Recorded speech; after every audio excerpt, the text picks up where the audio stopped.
Welcome to the deep dive. Today we're taking a closer look at a pretty big movie, the 2013 blockbuster World War Z. Hmm. This film really tried to do something different, didn't it? Make the whole zombie apocalypse thing feel less like, standard horror and more like a serious global crisis. Absolutely. And we've got a really interesting source here, a review from back in July 2013 by Gareth Fraser. Okay. And the key thing, the context you need, is that Fraser openly said they got bored with the Max Brooks novel. Didn't even finish it. Right. So that sets us up perfectly, actually. We're looking at it purely through the lens of the film itself. Exactly. The Brad Pitt movie, him playing Gerry Lane, racing around the world trying to figure out where this thing started and how to stop it. So our mission here is to kind of dig into that core paradox of review highlights. Yeah. How did a film that, stripped out a lot of the classic horror stuff, it had some pretty big plot holes. How did it still end up being, well, entertaining? And surprisingly, really rewatchable, according to the reviewer. So we're going to try and distill its structure, the genre twists, and, yeah, the specific bits the reviewer just couldn't get past. All right, let's start with that big shift World War Z made in the whole contagion genre.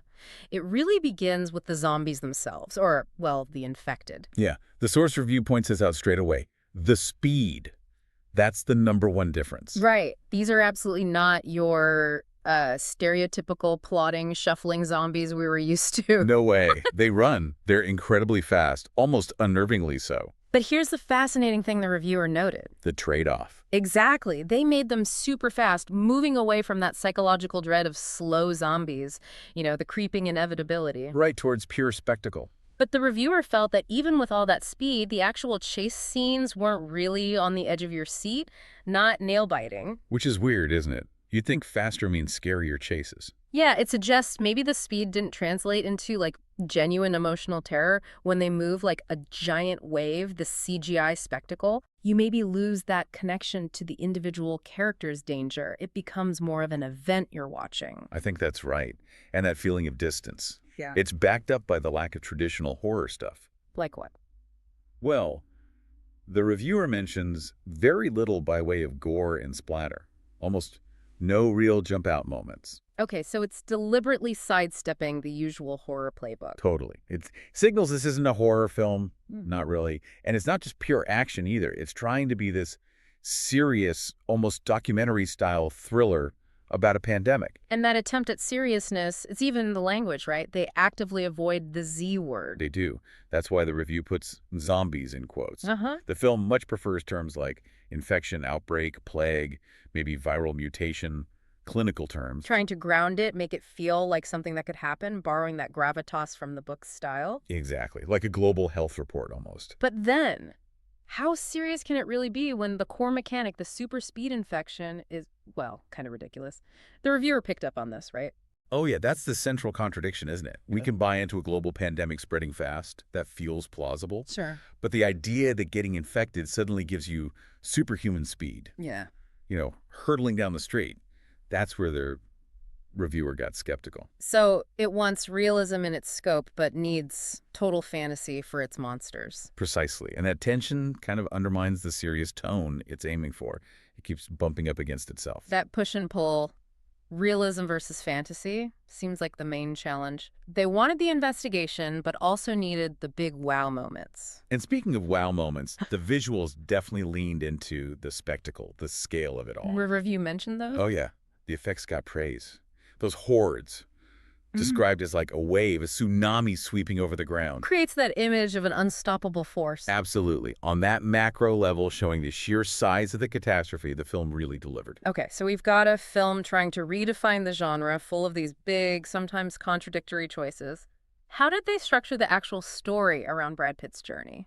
Well, despite the globe-trotting plot, the review found that it followed a really clear, almost textbook 3-act structure. Like super obvious. Pretty much, yeah. Storytelling 101, as a review called it. Act 1, escape. Right, the initial chaos, survival mode. Which the reviewer actually thought was excellent, grittier, maybe even more realistic in feel than some older zombie stuff. It set the global stakes pretty fast. But, and this is interesting, even in those opening scenes, the reviewer felt a bit detached. Oh. Said they weren't really rooting hard for Gerry Lane, Brad Pitt's character, and it lacked those like really visceral oh fuck moments that pull you right in during an apocalypse scenario. Why the distance, do you think? Maybe the characterization? Could be. Perhaps Gerry Lane is just too good, too competent, ex-UN investigator, basically a superhero from the start. Yeah, he's immediately the solution, not really the vulnerable person caught up in it all. Right. That kind of efficiency maybe stops the audience feeling the raw fear alongside him. You identify less. That makes sense. You sacrifice that connection for plot momentum. Okay, so that leads into Act 2. Travel, his family's safe, relatively speaking, and he's off around the world investigating, looking for patient zero. Yeah, the shift from pure survival to more of a procedural thriller. Find the source, find the cure. And the review noted some pretty big tonal shifts depending on where he went. Definitely. The part in Israel with the giant wall and the organized defense, that looked fantastic, apparently. Gave a sense of scale, maybe some hope. People trying smart solutions. Okay, that fits the global investigation theme. But then there was the South Korea bit. Ah, yes, the refueling stop. The reviewer kind of dismissed that one. Said it felt like an outtake from Pitch Black. Pitch Black. What does that suggest about Act 2's coherence? Well, it kind of suggests that when the film couldn't rely on its big, wide shots or the global politics angle, it just defaulted to standard sci-fi trope. Like dark corridors and shadows. Pretty much. Yeah. Isolation, lurking threats. The Israel part served the global problem-solving idea, but South Korea felt more like generic atmospheric filler. It didn't really push the main investigation forward in the same way. Fractures that serious tone they were building. A little bit, yeah. Okay, so then we get to Act 3. Solve. Which, interestingly, the reviewer actually enjoyed the most, despite some issues. Right. It started well, apparently. Turned into this sort of rat race maze adventure once they were inside the WHO facility looking for the key thing they needed. So it got tense again. Smaller scale. Yeah, brought back tension through closeness, claustrophobia. Back to basics, in a way. There's always a but. But, staying true to the film's overall vibe, even this climax was described as serious, methodical. And crucially, it lacked a proper climactic or a sudden crescendo of adrenaline. So no big emotional payoff. Seems like it. They went for the scientific discovery over the, big action finale or emotional win. Okay, that lack of payoff is a common criticism sometimes. But here's where it gets really interesting for the reviewer. Because even though they accepted the whole fast zombie plague idea, there was one specific plot point that just completely shattered their suspension of disbelief. And spoiler alert here, obviously, if you haven't seen it. Right, the plane crash sequence. Oh, boy. So Gerry Lane detonates a grenade on a passenger plane. As you do. Right. But thoughtfully fastens his seatbelt first. And somehow, he and just one other person survive this massive explosion and crash. Landing conveniently in the Welsh countryside. Improbably, yes. Yeah. But okay, fine. Movie logic maybe lets you swallow the impossible crash survival. Maybe. The bit that really annoyed the reviewer, the logistical nightmare, was what happened next. I'm just walking to the WHO lab. Exactly. They walk from this remote crash site through deserted towns and just find this top-secret World Health Organization lab. With no map, no phone, no GPS. No signs pointing the way. No prior knowledge of where it even was. It's such a glaring plot hole. Yeah. Just breaks that serious feel the film works so hard for. Yeah, you're left wondering if there was literally a signpost at the crash site saying WHO lab this way. It's just bafflingly lazy plotting, especially compared to the detail elsewhere. And that sort of carelessness, it seems, carried through right to the very end of the story. The review mentions the solve part speeding up massively. Yeah, collapsing into a quick montage. Yeah. That felt like maybe the biggest letdown of Act 3. This montage, with a Brad Pitt voiceover, Just explaining everything. pretty much summarizing what the reviewer guessed was like the last 150 pages of the book in a few minutes flat. Ouch. Described as rushed and ill-considered. Just a really hasty way to wrap up this massive global mystery they'd spent the whole film building. It kind of cheapens the whole investigation part, doesn't it? All that globetrotting reduced to a quick summary. Totally. It turns the solution, the thing they worked so hard for, into just an info dump, not an earned victory. You lose the weight of it. But typical blockbuster style, I guess, the ending still managed to clear up the loose ends neatly. Oh, yeah. While leaving the door wide open for a sequel, which people talked about for ages, even if it never quite happened in the end. Right. And that brings us circling back to the big paradox, the reviewer's final verdict.